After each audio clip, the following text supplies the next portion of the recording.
this. First of all, Happy New Year, everyone. I mean, it's January 15th, so we can still do this. And I think this is our third iteration. Again, the goal is to have a line of communication for people to ask questions that are more conveniently asked and explain live than to do something in writing on the forum or the platform or the platforms. And so I hope you'll find value in some of the answers I can give here. As we've done in the past for people who have been here or for new people, please submit your questions online. The team will be monitoring this and then flag to me the questions that make sense to address or trying to answer everything. We have about 45 minutes or something like this together. I'll start with a question that was not submitted, but a question that came up a few times in December about when we release changes to the editor, how we think about this and think about the property editor in particular here. But this is something we've heard a lot over the years, and something that I wanted to explain a little bit how it works here. And that's typically the type of things that are easier explained live than doing this in writing on the forum post or a blog post. So the question was really, when do we decide to start opening something like the new property editor or other new iterations of something that already exists in our editor to users? And I know this is something that can be stressful for users because many of our users, especially the ones that are like on Bubble every day for like 12 hours or something, and some of you hopefully are in this audience, it can be a little bit stressful because we suddenly might be changing things that would get into your workflows. And that's something that is stressful. And so it's a very fair question to ask when we launch something in beta, why are you releasing this with issues, for instance? Because when we do release something like the new property editor that went live for 25% of our users in December, it's definitely still a work in progress, and we have some stuff to work on. And so the reason we want to do this is that even though we do a lot of testing, first of all internally, and then with some beta testers, alpha testers, we have some users that are usually very engaged users with the Bubble community, very active, on the forum or the platforms. They are or on our Slack community. They join our early alpha and early closed beta to help us test the product and give us feedback. We think this is something that may not be representative of the entire patterns we can see among our users. And so first of all, I want to say thank you to these private beta testers, because a lot of the feedback that you give us, all of the feedback you give us is extremely valuable and we address. Now, the question we've had is, why don't we fix everything that we hear from the beta testers before going live with more users? And the truth is, the reason is, it is important sometime for us to see how different type of users will react with particular things. And as I said, beta testers, the ones that are active on our social platforms and tend to join the private beta programs, tend to have one type of usage of Bubble that may not be represented as similar to other type of users. And I'm thinking about two other kind of users. We have some users that are using a lot of the platform, for instance, a lot of entrepreneurs, building their business, that are not necessarily the most active on social. And on our Slack and stuff like that. And the point is that I'm trying to make is that the ways they use some things in our editor is just not similar to some of the people that we have that are part of the beta testers. And then there is another category of users that is also very important, which is new users.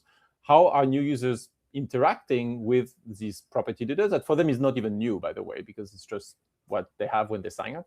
And so it's important for us to gather this information as we are going through the list of feedback we have to make sure we prioritize things the right way. And so I know this is can be frustrating at times because people are like, well, I reported this, you haven't fixed it, why did you release that? But the reason is because we do need more information here, and just relying on beta testers in our closed beta would be risky for us. Now, the one thing I will say that's why we do that on an opt-out basis. So today, 25% of users are put in the opt-in, but then if there is something that gets in your way, the last thing we want is for you to not be productive because of a new property editor. So after someone spends a couple of hours trying things, hopefully we get them information, whether it's feedback from them or just usage patterns that we can see, because we can see how people use the product. And then if you need to opt out, it's totally fine. I will encourage people to opt in from time to time, though, because first of all, that helps us have more information. And as we make changes often, the product does get better. So maybe the things that were challenging last week are not happening today. And also, at the end of the day, this will be the live experience for everyone. So I very much urge everyone to not just opt out and be like, I don't want to deal with this because I don't want to change my workflow, because at some point it will happen for everyone, and it's important to have get used to it and have your feedback early enough. So happy to take more questions on this, but I know this is a topic that has been frequently raised by some of our users, and so I felt it would be a good opportunity to talk about that live today. Now, looking at other questions. Bubble just announced it's launching a podcast later this month. Why are you most excited about this for the show? So very excited, very exciting for me personally, actually, because I'll be hosting that with Abhinav, who's helping me put these a lot of our video content together. He's our video producer at Bubble. So the whole main point here is not to talk about us. Like, we run that podcast, but it's not to be like a Bubble commercial. We're not going to be talking about either our team or our product. We want to hear founders sharing their story and how they're scaling their businesses online. Most of them will be Bubble users, and so because of this, of course, the business are online, and we want them to share stories to create both knowledge and inspiration for a lot of other people that are thinking about starting business online. Since the beginning, since 2012, for 13 years, we've been serving entrepreneurs. This is a core persona we're working with, people trying to start business ventures that happen to be online, and they use Bubble to build their product. And so we think there are a lot of things we can do by just showcasing more stories so that people hear the type of challenges that people are facing and how they solve them, and just get inspiration as they are going through that journey. I know that at a personal level, I did, and still today, actually, I do enjoy a lot hearing experience for people that are a little bit ahead of me personally in their venture, in their business, because it teaches me a lot of lessons and hopefully prevent me from making some mistakes. And I hope this is the same thing that people will have listening to that podcast. So very excited about that one. Multiple forum users have expressed concerns about code ownership and vendor lock-in. Yes, this is not a new topic, and so happy to touch about that. I can see why this is something happening again, because as vibe coding is emerging and just code generation through AI, we do see like it's easier to get code. And so the question comes again, which is, why would I use Bubble versus using just code generated by an AI, an LLM for my business? Isn't that better than using something like Bubble that is proprietary and you need to use a Bubble to run your application? So here's how I think about this.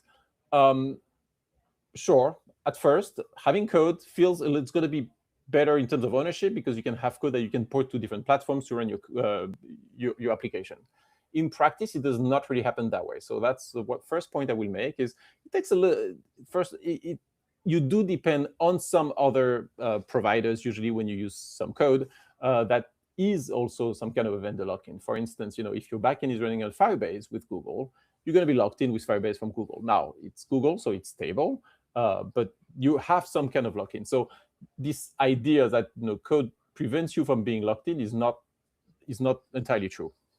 And then the second thing is, as a business, our goal is to convey that we are a stable platform that is not going anywhere. So vendor lock-in is a real thing, but where it gets really challenging is that if Bubble starts failing for your business, and then you cannot grow your product on top of us. Or if you're afraid that your provider, whether it's Bubble or another one, goes out of business, and then suddenly what do you do? For the first aspect, well, that's our commitment. It's been our commitment for like 12 years, 13 years at this point. We spend a considerable amount of our engineering resources ensuring applications scale. Today, you hear sometimes some stories anecdotally of, oh, I'm migrated off some platform, Bubble, but some others because of some limitations. The truth is, in the numbers, it's not what we see. Most applications actually scale here on Bubble for a very long time, precisely because our engineering team is working on this like constantly. And again, the platform team, without getting into too much detail, the platform team, which is the one in charge of scaling and ensuring applications can scale well on the platform, is almost half of our engineering team. So this is really where we put most of our technical resources to ensure this happens. For the part about business stability, I mean, it's been 13 years. I pride myself to be someone that runs a business responsibly, and so we don't gamble the business, and so we're very stable. And even if we were, I reiterate the commitment we've been making since 2012 is that if something happens to the business, we release our code source so that applications that have been built can run. And so that's we really want people to feel secure they can build on the platform for the long term in perpetuity. What is your recommendation for professional Bubble developers to be most successful? I feel like this is a question that has come actually came up maybe in the first or the second the second AMA. So I'll give the same response, I guess. Learn the platform, like invest time in learning. It is tempting to just throw yourself in the platform and start building something, and it feels cool at first, especially now with AI. I mean, this experience where you can, type a prompt and get the first version of your application, and then you have you can iterate with the agent that we're still working on. Is cool. However, it is not going to replace investing a few hours to learn the product. I really think that ultimately, uh, product expertise, knowing how to build things the right way, will make a big difference in the quality of the product you'll be delivering.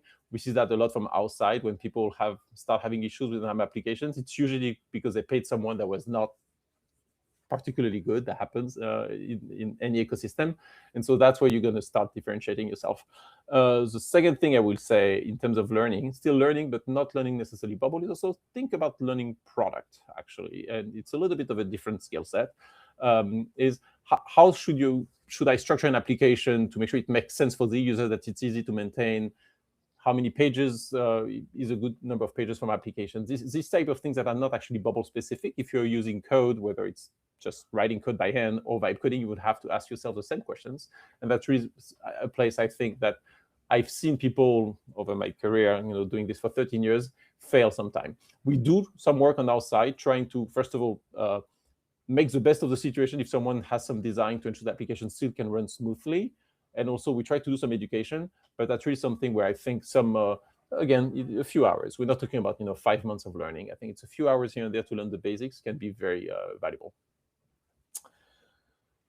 I'm reading questions from the team. Would be interested to see what's next and how you're going to make bubble apps more cost efficient compared to your competitors. Workload units really puts a dent in that. I know this is usage-based pricing is a sensitive topic for any platform, really, because the fact is people want to feel that they can foresee their cost. And the truth is, when you do usage-based pricing with a platform, it's hard to predict. I mean, it's also true for Bubble, by the way. Like, if 1 month we have a ton of activity because of some social activity or PR or something, our server costs are going to go higher than the previous months, and it's not necessarily something we could predict. And so people have to be comfortable with this. That being said, cost is important, especially when we want to empower people to build their businesses on us. Like, I know this is sensitive at the beginning. So what I would say on that is, similarly to the fact that we're investing a lot on the scaling part of applications with our platform team, a lot of what they do is actually ensuring that we do things efficiently. And usually what happens when we do things efficiently on the back end, that it's more scalable, but it also gets cheaper for people because we just don't waste resources. And that's something that is actually very important to me. Like, to be clear, we're not trying to make money when people make mistakes in the way they build the application. We're trying to make money when they're really scaling and having some success with just more traffic to their app or website, because usually that means that business is good. And so that's really how we're working on. In terms of actual numbers, I mean, I'm not going to get into this live. We are monitoring the market. We are monitoring when we find that there might be things that are expensive, might be things that are too cheap, and always try to monitor.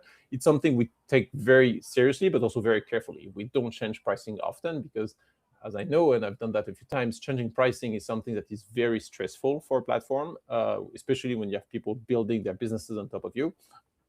And so we have to do that very carefully, but something we keep monitoring. I don't have any plan right now except like work on optimization on the backend side so that Bubble is more lean as a platform, which I think will lead to some better performance, but sometimes lower cost. But we're not planning more changes for now on that topic. When will in-app purchases come to Bubble.io? Yeah, so that's for native. So yes, good question. At this point, early February, I think the first week of February, when we'll start having people actually using in-app purchases. Very excited about this one. So to be clear, for context, for people who may not be aware, so Bubble does web and native applications. And so for native apps, if you want to sell things, often you're going to want to use Apple's or Google's SDKs so that they have a native payment experience. This is in particular true for subscriptions. You might be aware of that. If you use some apps on your iPhone, that if you subscribe to a subscription, then it shows up in your iCloud section of your phone. And so this is a major blocker for some people, because as we want founders to build on top of our Bubble, they want to be making money, and being able to sell and charge credit cards and get revenue is very important. And so I know this is a blocker for some of users, but now it's really like three weeks away. So very excited about that one. Quick question: would it be possible to consider carrying workload units from 1 month to the next? I mean, everything is technically possible. It's usually not how things work when you pay basically for an allotted usage. Like you basically going to get a volume discount by you commit basically if you pay $32 for a certain for a plan on using that amount of workload units per month. And if you don't, you lose them. It's the same with your cell phone often. Now, it does. Sometimes it happens that some services offer that. Usually they do that at a premium, so you're going to pay more. So it's not necessarily more economical. As I said, we're not planning on making any change on that particular topic anytime soon, but we are monitoring. And so if we see things that just happen to be better for everyone, because I do think incentives are more aligned than people think here. Like we want people to really start paying us more when their business does well, and be able to manage their usage the right way. So if we see opportunities, we'll do, but currently we don't have such plan. I find it more productive to use a mobile web page via web view rather than native, since available plugins are scarce and often paid. Thoughts? Yes, I have some thoughts on this. But plugins something we're still working on. So we know that's something that is important for users, and that's something we're actually actively working on right now. So I'm not going to share a timeline, but that's definitely something is important and that we're addressing. The fact that they're paid. At some point, contributors that create plugins want to get paid, and I think it's fair. The truth is, mobile development is more expensive than web development in the world. If you look at if you're looking for like a mobile engineer, it's going to be harder to find them than a web engineer. It just happens that way. And so people have to be okay with the fact that if you want a native experience, which by the way, maybe you don't want it. I mean, if you're happy with a web view and a web page on your phone, great. Actually, you have a ton of services that work very well with mobile web. And if that's the case, then you should keep doing it that way. It saves you a lot of time. But if you want a native experience through an app, which for a lot of applications, in particular consumer applications make sense, then things can be a little bit more expensive. And so the fact that plugins are being paid for is kind of in line with the entire industry. Now, Bubble is trying to bring the cost of native app development lower. Like that's why I'm very excited about our product. I can say, even though it's early in our mobile journey, we already have something that works better than most of the tools out there that let you build native applications. And it's, I think, really cheap compared to what you would pay if you have to think about the cost of an engine and everything. But that might mean that you have to pay for a plugin sometime. And keep in mind that when you pay a plugin, the contributor is making more money so that he can build more plugins, or she can build more plugins. Is it possible to see real-time workload unit usage when testing? I mean, you can, because you can use server logs to look at consumption for each action. Real-time is a tricky thing. It's a tricky concept when you do some testing, because if you make some API calls and it takes a few seconds to get a response or something, well, what is real-time? It's going to take a few seconds to have everything, but then you can see that in server logs. One thing I would say, and I really mean that, I really mean it, like, I've seen people tend to focus too much on cost too soon. And that's something that is also true for us, by the way, as Bubble. I mean, we also do software and platform development, right? And so I recommend focusing on the experience, making sure that you have something that works well, and then focus on cost, because you can always find ways to optimize and not necessarily optimize too soon. If your application doesn't have traffic, it's not going to cost too much money anyway. If you start having real traffic, it's a good problem to have. Then optimization, I think, that's when it's the right time to do some optimization. What are your plans on optimizing page load speeds and server-side processing? I mean, optimizing speed and just making sure we scale better is an ongoing thing, and we address that in many different ways. But that's one of the key KPIs the platform team is looking at every day. Of course, we look at error rates and failures and stuff like that, but we also look at how fast it goes to run some workflows, how fast it goes to load some pages. So it's not a plan; it's like it's the work. But there are many different ways to do this, and so each project will have its contribution. Server-side processing specifically, I understand that might be about generating the HTML on the server. We've talked a lot about that over the years, trying to figure out when is the right time. I'm not going to commit on anything here. This is something we're discussing, but I don't think we have like an actual plan to make that happen. That's also not where we see the highest levers versus the other things the platform team is working on. What would you say to former bubble? Spicy question. What would you say to former bubble developers who have left for alternatives like Claude Code? Well, we miss you. We hope you'll come back, and we think you'll come back because ultimately, I understand.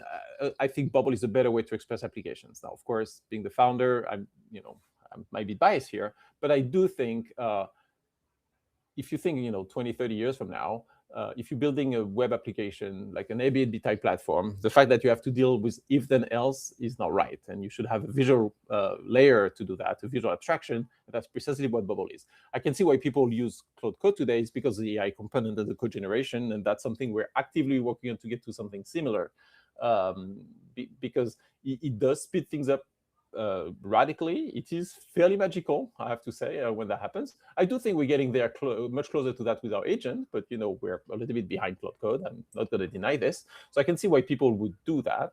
But I do think something like Bubble, like a visual language, is the future versus code. Now, the other thing I would say is that in practice, it does happen. I mean, we have seen some users go to like vibe coding and Claude Code in particular, but they tend to be the more technical users that we have. And so if it works for them, then great. I mean, I do think it's less efficient to write code than to do Bubble, but if it works for them, there are advantages manipulating the code if you know how to do it and if you like it. In practice, though, most of our users actually don't necessarily know how to deal with code. And so we haven't seen that migration happen too much. Are there any plans in the future to implement missing properties for Flexbox for the responsive engine? That has come up in feedback. It's not something we're actively working on. It hasn't come up to us as like a major limitation. And one of the main challenges that we have as a company is that we have to support everything, and so we have to make tough prioritization calls here. And so it's not something that is particularly high on our list. That being said, if that's something that people feel strongly, let us know. We have multiple ways to do that. I mean, the idea board at Bubble on our website is a good way to do this. Please do so that we have more information. Currently, we don't have such plan. Does Bubble have any new AI features? Yes, I mean, that's something we literally have releases on our agent every week at this point. We release, modifying the UI, adding UI element and modifying the UI with the initial release we did in London for Bubble Tour back in October. Before Christmas, we released the ability to modify dynamic expressions, something I'm really excited about because it is something that I think is typically the kind of thing that is much better in Bubble without drop-downs than to write code, but it can still be tricky, especially if you build like a complicated expression. And so the fact that AI can help with that is important. Last week, we enabled like data type creation from the chatbot, like the Bubble agent assistant that we have. And workflows are going live any second at this point, where you can build like front-end workflows through natural language. So we're definitely adding more capabilities. It's really the theme for us for the next like 3-4 months is ensuring everything that can be done traditionally with a mouse and a keyboard in our editor through clicks should be done in natural language through the editor. Another thing we've released right before Christmas is our initial app generation, which is, you type a prompt and you get the first version of your application after a few minutes. Used to only work for web. Now it also works for mobile. But it's not where we push the hardest right now. Right now, we're really focusing on the agent, both in terms of capabilities and quality. Can I build a forum app so members can get advice before they book their trip? I mean, I would need to know a little bit more to envision the kind of product, but I have a hard time imagining you can't. So you cannot do that. Like that's a typical example of what Bubble is for. Would it be possible to build on Bubble to be HIPAA compliant? Not yet, but that's something we're actually very actively thinking about. So please, this is an enterprise feature. Like most people usually on self-serve, where you create an app on a self-serve plan, don't need HIPAA. So that's something I would strongly recommend to be in touch with our sales team. Maybe not this second, but in the coming weeks to have more details. But that's something that we definitely are working on. It's a long-term project. We take security and compliance seriously, and being HIPAA and doing it in a clean way actually is a major piece of work, and we want to do that very well. I want to be a responsible platform manager here, and if we start hosting patient data, like medical data of people, we have to do that very carefully. But that's something we are actively thinking about, and I'm not going to share a timeline, but it's going to be sooner than you would think. Can you please build your own email service so we don't have to use third party like SendGrid, Postmark, etc.? Interesting question. I understand the pain point. Particularly, one of the companies that was mentioned in that question has had some commercial practices that were difficult for our users, and I know that. That being said, our job is not to build an email service. Our job is to build a programming environment that happens to be visual with AI and the platform behind it. And we have to choose our battles a little bit here. And we cannot rebuild everything. Our job is to ensure we can communicate and integrate with the best tools in the world so that we have low friction. We actually have done some work here, like even very recently, for instance, on the reset password action, we've made it easier to use another, because historically, for some reasons, we chose back in 2013 SendGrid as a major provider. But over time, we tried to make it less, forcing people less to use SendGrid. And so now you can use different providers. That's really how to think about that.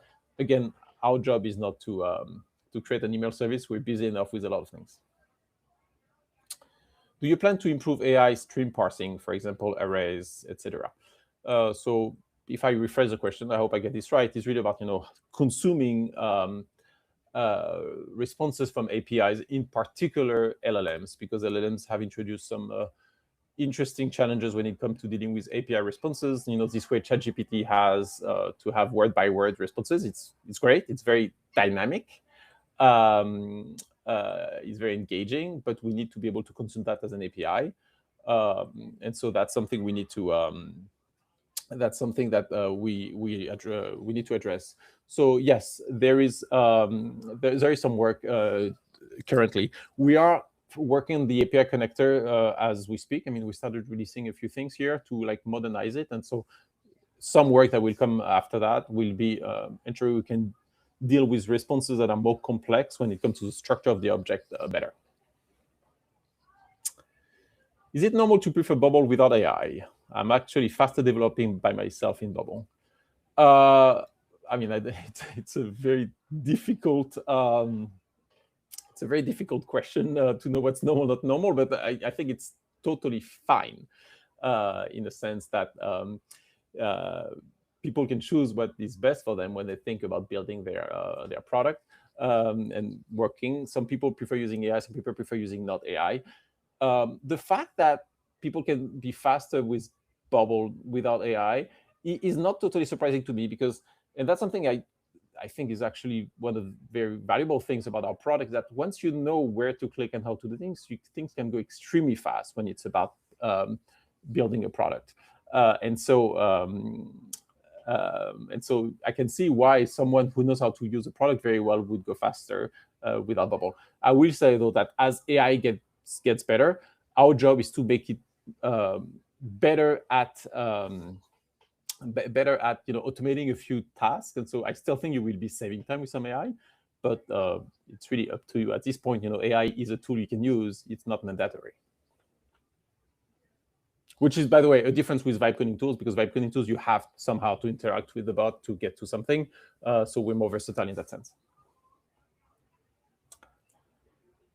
Are there any plans to incorporate AI into our help docs? This would be super valuable for builders. I'm not sure I envision exactly what that entails.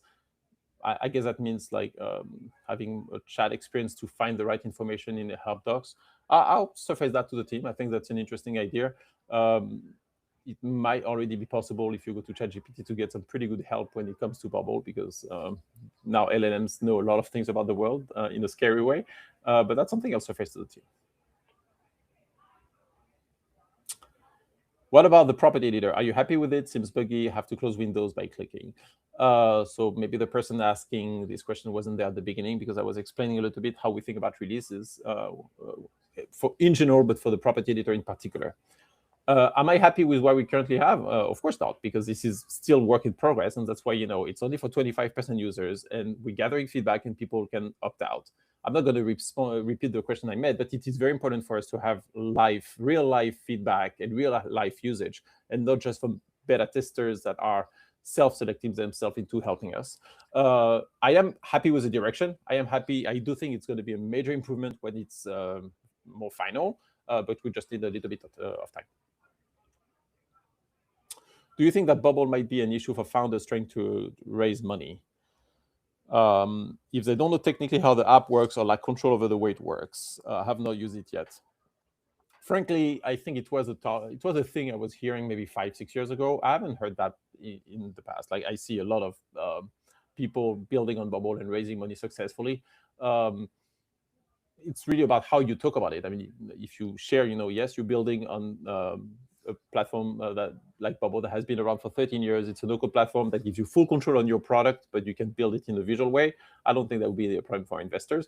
So I wouldn't frame it as I don't know how my app works because I built on Bubble, because if you do that, I think it's going to be a red flag for investors. But I don't think that's how people building on Bubble feel. They know how the app works. It's just the language they're using happens to be visual, the Bubble language, and not code.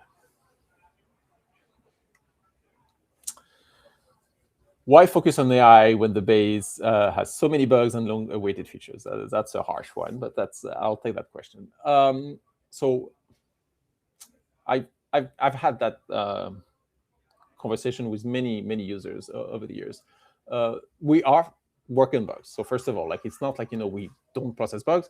It's people always feel like we don't address the bug that they have because that's the one they have. But the truth is, the bug that you're facing, and bugs happen in software development, is not necessarily the top of the list, because it might just be you or a few people around you, but not a widespread issue. So that's the first thing I would say. But we are fixing bugs. We have a team whose job it is to work on triage. We're putting together an editor quality team to keep investing there.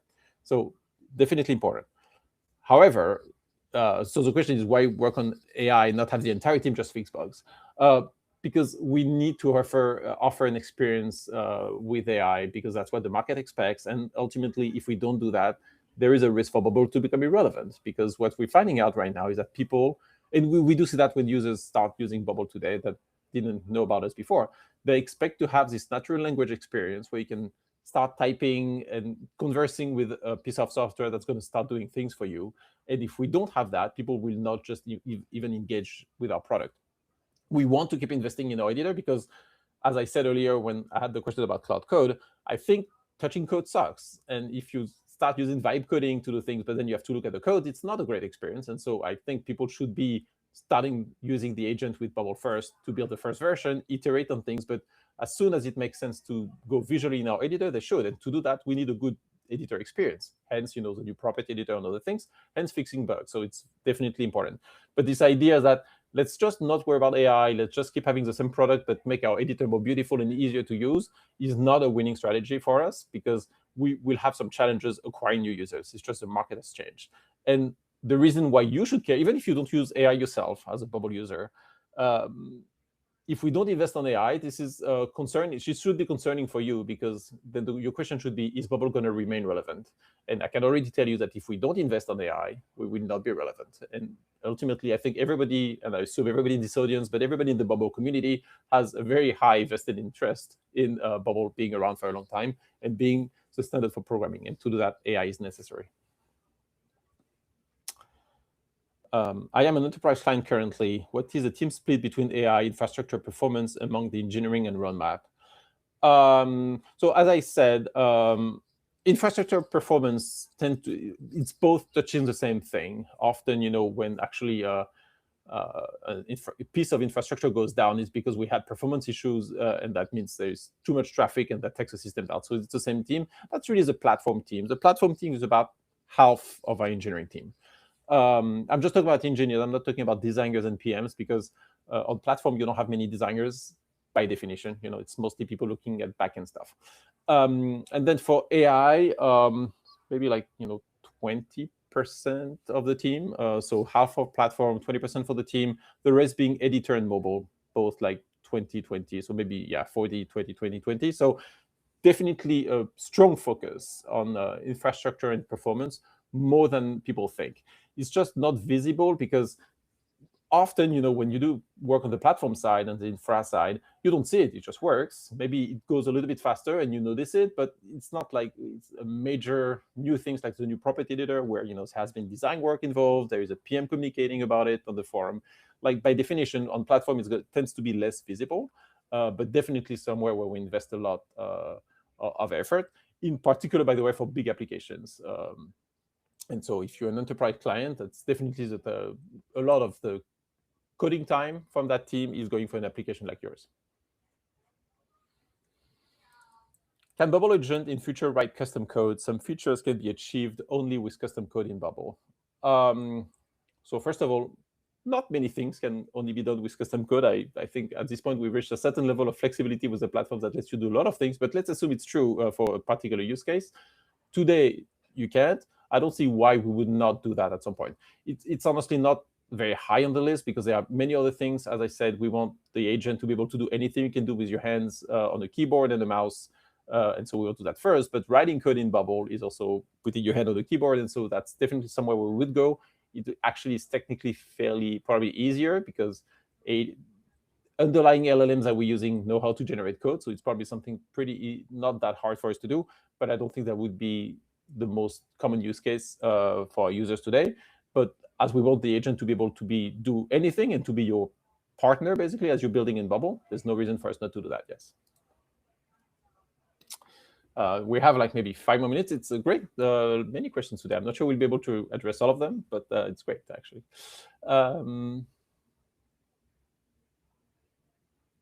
Is it possible somehow to easily connect Bubble database to AI APIs so user can easily ask questions about the Bubble database? I mean, it's not something we offer out of the box. It's not a use case that has come up. It's probably something you would need to do with some API connections from your side from a workflow. Whenever something gets created in the database, you send it to the right place. So that probably gets a little bit technical, and you need to know really which AI service you're using and what it is, how it's supposed to be working. But so I'm sure it's possible. It's not something we would do out of the box today. Hey, is there any plan to offer hosting other than the US without needing to be an enterprise plan? Scary engaging with enterprise customers when data is stored out of the UK as a UK company. Yes, we have such plan. It just happens, that's a question that I had already quite a few times, that it's a big project for us. Like Bubble is a complicated system. Like it's not like you just have one server and that's it. Like, we have the web server, the database, the caching. We have a lot of things going on and everything needs to be moved at the same time. And so it takes some work. I can tell you in 2026, there will be some work to make that possible. I'm not going to commit on the timeline 2026 or 2027, but a lot of the work we're actually going to be doing are moving us much closer to that. So yes, the after plan, it's a big project. In the short term or middle term, in practice, we've seen when people are in a situation where they have to care a lot about data allocation, usually they can afford an enterprise plan. And so in practice, that has worked. And I encourage you or anyone with that problem to still reach out to our team, even if you think an enterprise plan might be too expensive, because depending on the use case, that's why we have a sales team. We can do some custom things, and sometimes maybe we can make a smaller configuration if data allocation is so important. So please reach out to see what's possible. It's not a long-term play for us. The long-term play for us is to have servers and to let people choose where they want to be, whether it's Europe, obviously, because it's an important area in terms of data allocation, but Australia has some rules, Brazil has some rules about this. So we want to let people very easily with a drop down to pick where they want to host everything. We're working toward that, but it's a major product, and I won't commit on the timeline, but definitely have such plans. Do you have any plans to introduce cheaper pricing plans for South Asian countries like Sri Lanka or India? I mean, many countries could be added to that list. Not currently. Transparently, I mean, the challenge is that our entire business is US-based. Our entire employees cost, everything is in US dollars at US cost. I'm here in New York, and when our success team is in New York, it has a certain cost. And so we have to be a little bit careful with doing this, because we're not in a country where the purchasing power is particularly low. I mean, the US is pretty high, and therefore we need to make sure we make money that is correlated to our cost. I don't think this is something that will go forever. At some point, companies do start localizing their pricing, because I want Bubble to be accessible everywhere. And if Bubble is too expensive in Sri Lanka, it's a problem. I just don't think it's a problem I can address right now. When we look at our peers, I look at companies like Zapier and Notion, this type of players. They don't change pricing yet, and they're significantly bigger than we are. It's really when you start getting to companies of the scale of a Microsoft, where they start having different pricing for different countries. And there is a reason for that, because you have to do it very carefully. You don't want people to be abusing it. So it takes work to do that well. You probably need to start having local support teams, so that it makes sense, again, to have the cost that is the same currency and order of magnitude as the money you're charging. And so that's something that we're not able to do right now. It is something that I know is top of mind. We have, for many of our users, one of the things that I find very exciting and fascinating with Bubble, but does create some of these challenges, is that we have an extremely diverse user base when it comes to geographies. Like our biggest country is the US, and then it's Brazil. But Brazil is only 10% of our revenue, actually. So we have users everywhere, and so we're exposed to these kind of geographic differences, and currencies and purchasing power is one of them. So it's something we're thinking about. But frankly, when I look at our peers and the cost and all the infrastructure we would have to do that cleanly, it's something that would take a lot of work, and we can't really do today. Could AI in the future translate a web app into a native app, or the other way around? Yes, definitely. That's definitely the type of things we're talking about.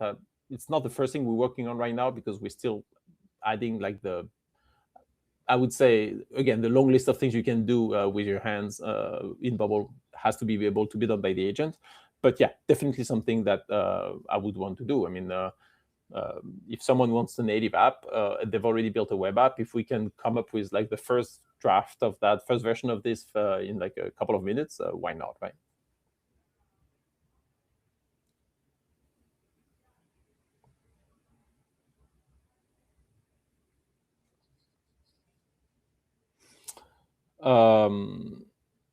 Are you planning to improve nested search joins? I have to denormalize a lot if I don't want to compromise performance.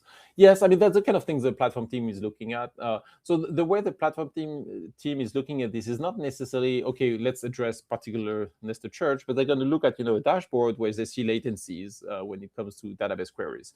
And so if they see one database query, if they see some queries being slow, they're going to look at why that happens. And often it is going to be because of nested searches. Now, not all nested searches are the same. You have different flavors of it. And so it takes different type of optimization work to improve them. And so that's why it's a big product. It's not like you do it one time and that's done.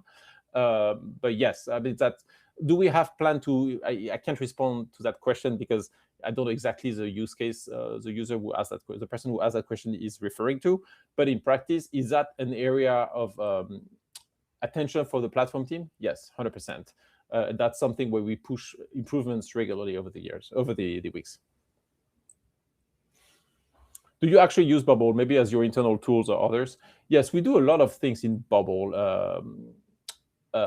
internally, actually. So in our success, first of all, Bubble.io is a Bubble app. So we have a team of Bubble developers, it's like maybe 5 Bub devs, I think that's how we call them internally, that are building a Bubble today. Our success team does a ton of things with Bubble, like a lot of the tools we're using behind the scene to gather user feedback, like bugs and everything. Have some kind of a CRM so that we can see, for a particular user, the issues that they've had, the interactions they had with us. A lot of that is built on the Bubble app. The enterprise team, like we have a team that we call the strategic account team that is dealing with our enterprise clients, so people on dedicated solutions. They have built their own CRM so that we can automate a ton of things, in particular when it comes to the audit of an application, like monitoring for performance, for resources, if it's a dedicated hardware, all those things is done through a Bubble app. So we do that a lot. I do think we need to do that more. One challenge that I've noticed we have, and I think any company trying to do what we do will have, is that by definition, almost engineers building the product and not the one using the product naturally because they're in code. I mean, Bubble is built with code. And so we try to do a lot of things to make sure that our full team from engineers, but even accountant, we have an accountant on the team that I'm making sure is active on Bubble. So some of the things we do like regular hackathons and stuff like that to really kind of force people. We dedicated some time in a week to make sure that people keep building on the platform, because part of our onboarding flow, every new hire has to build an application on Bubble. But it's not enough because, well, first of all, with AI, it gets much easier and faster. But also, once you've been at the company for 2 years, your Bubble screen can get rusty. And so we have regular opportunities for people to make sure people use Bubble. And I'll take one last question.